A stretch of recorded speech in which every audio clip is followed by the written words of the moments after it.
참, 이 본을 보여야 할, 아들에게 행동의 본을 보여야 할 아버지가 오히려 아들 앞에서 이런 행동을 보이고 말았습니다. 홍순빈 아나운서. 이 아버지는 그동안 이제 홀로 아들을 키워왔던 것 같습니다. 그런데 이 아들이요, 네. 건강히 자라서 군복무까지 마치게 되자 다 키워, 잘 키웠네요. 네, 굉장히 자랑스럽고 기뻤던 것 같은데 이 아버지의 마음이 한편으로는 또 무거웠다고 합니다. 아하. 왜냐하면 정작 아들이 돌아오면 뭐 같이 살 집도 또 함께 먹을 음식도 구하기 쉽지 않았던 거예요. 형편이 넉넉지 못했나 봐요. 그렇습니다. 네. 경제적 형편이 굉장히 넉넉지 못했는데 네. 그렇게 해서 고심을 하던 아버지가 한 사람을 떠올리는데 네. 이 지방에서 이제 홀로 아파트에 살고 있었던 80대 고모였습니다. 이 고모의 집에 찾아가서 네. 휴대폰을 훔치는데요. 아이고, 무슨 도움을 달라고 요청하는 게 아니라 휴대폰을 훔쳐요? 그렇습니다. 네. 이 80대 고모가 갖고 있던 구형 휴대폰을 훔쳐서 여기서 유심칩 있죠. 그 휴대폰 뒷면에 장착되어 있는 거예요. 네, 배터리 부분에 들어가 있는 거예요. 네네. 그렇습니다. 그것을 빼내서 그걸로 이 420만 원을 현금화해서 쓴 이제 정황이 발각이 됐습니다.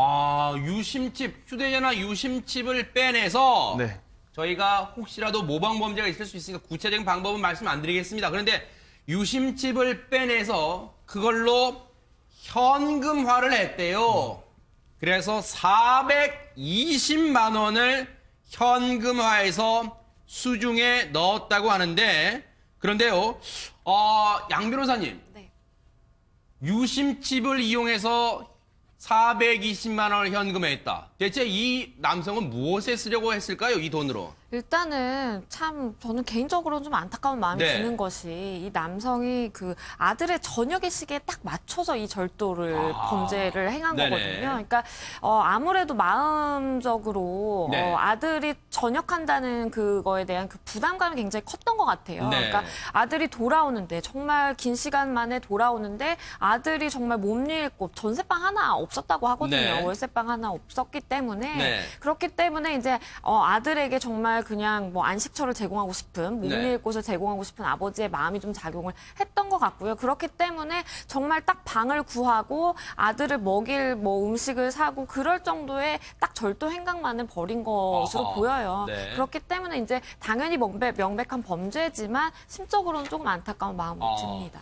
그런데요, 홍순빈 아나운서, 네. 아들을 사랑한다면, 그리고 지금 대한민국의 국방의 의무를 마치고 이 제대를 한 아들을 위한다면 아버지가 열심히 사는 모습을 보였어야 될 거 아니에요. 다른 뭐 직장을 좀 구하려고 하는 노력을 했어야 될 거 아니에요. 사실 이 아들이 군복무를 하고 있을 때 아버지도 나름대로의 노력은 했던 것 같습니다. 그래요? 네. 어허. 그런데 이 아버지가 사연이 있었던 게 이 면접을 보러 가면 늘 마스크를 쓰고 갔어야 됐대요. 아니, 면접인데 왜 마스크를 쓰고 가요? 왜냐하면 이 아버지가 이가 3개밖에 없었다고 합니다. 세상에. 그래서 이제 면접관이 한번 이 마스크 벗어보세요 이러면서 마스크를 벗어보면 이가 3개밖에 없으니까 저희가 이제 확인한 매체에 의하면 그 미간을 찌푸르면서 세상에. 합격을 시키지 않았다고 합니다. 아하. 그리고 이제 아들이 또 이제 전역하기 전에 네. 사실 이제 어렵게 해서 겨우겨우 이제 사탕 공장에 취업한 적도 있었는데 아하. 거기에서조차도 한 달 만에 네. 쫓겨났던 상황이 있었습니다. 그러니까 김광산 변호사님, 어떻게 이제 취직해서 이 조그만 돈이지만 취직해서 자기 힘으로 살아보려고 노력은 했는데 치아가 3개뿐이라서 뭐 말을 하다 보니까 이게 이가 보이잖아. 그러니까 첫인상에서 그냥 아예 다 거절당했군요, 면접에서. 그 취직 자체가 아마 하기 어려웠던 거 보여요. 그리고 네. 되게 취직 면접은 또 외모를 중요시하지 아하, 않습니까? 네. 그래서 그날은 마스크를 쓰고 면접을 보러 왔기 때문에 네. 당연히 마스크 벗으라고 했겠죠. 하겠죠. 네. 그러면 사실 이가 없는 것을 알 수 있기 때문에 네. 당연히 사람을 뽑는 입장에서는 좀 뭐 아마 취직을 시킬 수 없는 그런 아하. 상황이었던 거 보이고요. 네. 420만 원 이제 어디다 썼느냐가 상당히 중요하다고 그러니까요. 봐요. 왜냐하면 이제 범죄를 하게 되면 그 돈을 어디다 쓰려고 하느냐도 굉장히 어떤 양형 사유에 있어서 중요하거든요. 네. 그런데 쓴 내역을 보니까 네. 보증금 200만 원에 월세 30만 원 방을 얻은 거예요. 그런데 사실 월세 30만 원이면 420만 원 가지고 좀 먹고 쓰면 금방 이게 절반 이상 썼네요, 이미. 네, 다 없어져 버리는 거 네. 아니겠어요? 그러니까 이제 생활비도 떨어지고 더 이상 월세 낼 수 없는 거예요. 그러니까 네.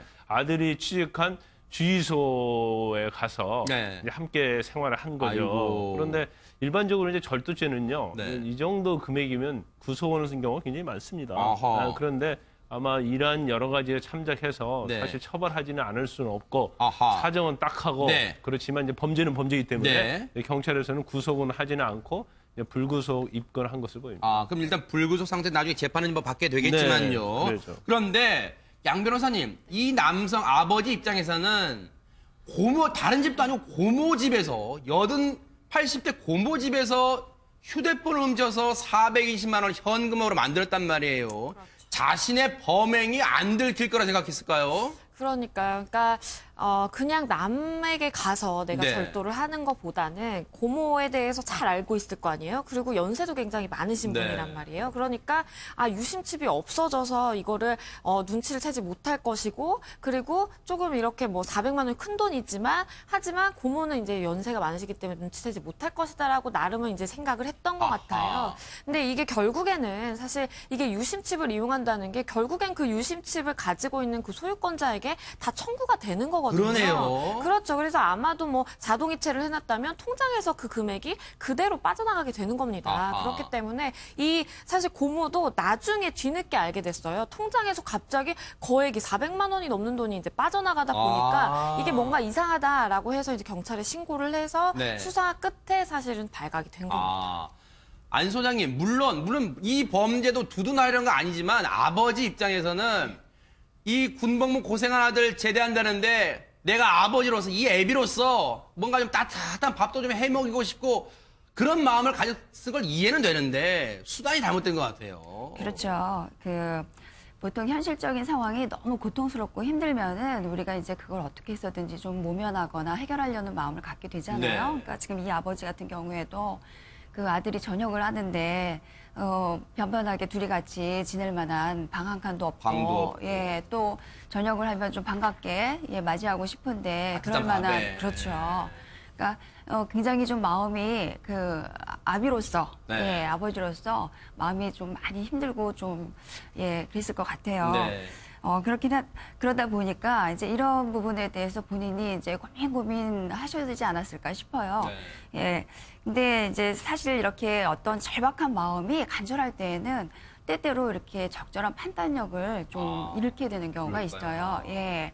그래서 그 부분에 대해서만 이제 집중해서 네. 골몰하다 보면은 이제 때때로는 이게 적절한 방법인지 아닌지를 놓치고 순간적으로 충동적으로 이런 일이 일어날 수 있는 것 같습니다. 조금 전에 그 사파가 저거예요. 바로 이 내용이에요. 어렵게 취직한 사탕 공장에서 앞서 홍순민 아나운서 설명처럼 어떤 사탕 공장에는 어렵게 겨우겨우 취직했는데 이제 그 사실을 들키고 나서 저렇게 해보세요. 나가세요. 이렇게 해고 통보를 받기도 했답니다. 근데 김광선 변호사님, 이 월세방을 구한 다음에 그 돈이 떨어지니까 이제 겨우겨우 그 아들이 취직 자리로 얻은 그 뭐 주유소 주인이 내준 방에서 함께 생활하잖아요. 아들은 주유소 자리라도 알바일지는 모르겠습니다만 거기서 취직하러 열심히 살고 있는 순간이었어요.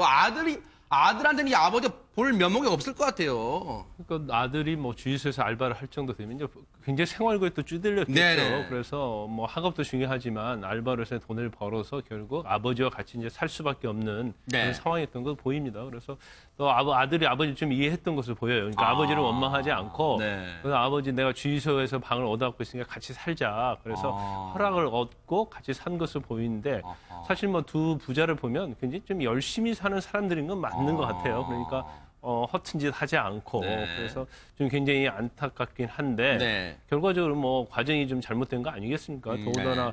80대의 고모라고 한다고 하면 네. 뭐 그분도 연세가 있고 굉장히 어려운 상황이 있을 거고 그로 인해서 420만 원 돈을 이제 자기가 물어줘야 하는데 오히려 가서 도와달라고 좀 이 얘기를 했으면 어떻을까? 네. 그래서 안 되면 안 된다고 얘기했을 거고 아니면 이제 다른 사람을 통해서도 좀 빌릴 수 있는 상황이 되지 않았을까 싶은데 네. 좀 안타까운 측면이 있죠. 네.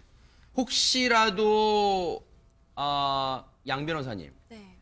이 부분을 지금 물론 범죄는 범죄입니다만 이 부자지간의 어떤 상황 그리고 그 범행 대상이 그 친족 이런 부분은 혹시 양형 재판이 나중에 열리게 되면 참고 좀 할까요? 어떻습니까? 아무래도 이제 범죄를 하게 된, 그러니까 범죄에 이르게 된 동기도 당연히 이제 참작을 합니다. 아. 그리고 이게 아까도 말씀드렸지만 정말로 월세방을 구하는데 이 돈을 다 썼거든요. 네. 뭐 도박으로 탕진을 한다든지 뭐 유흥을 즐기기 위해서 했던 게 아니라 아. 정말로 생활고에 시달리다 보니까 범죄에 이르게 된 거예요. 그래서 당연히 범죄니까 처벌을 해야 되겠지만 하지만 그 부분을 이제 참작을 해서 양형에도 충분히 반영을 할 것으로 보이고요. 네.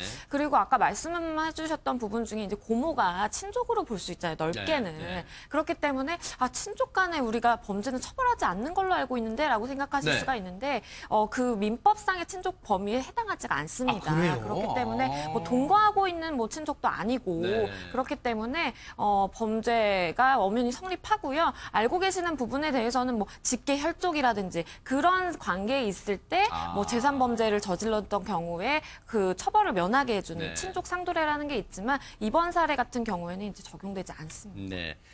이 아버지 입장에서는 자신의 치아 등 외모를 이유로 일자리에서 받아주지 않는 세상이 야속할 수도 있을 거예요. 하지만요, 그건 범죄의 이유가 될 수가 없습니다.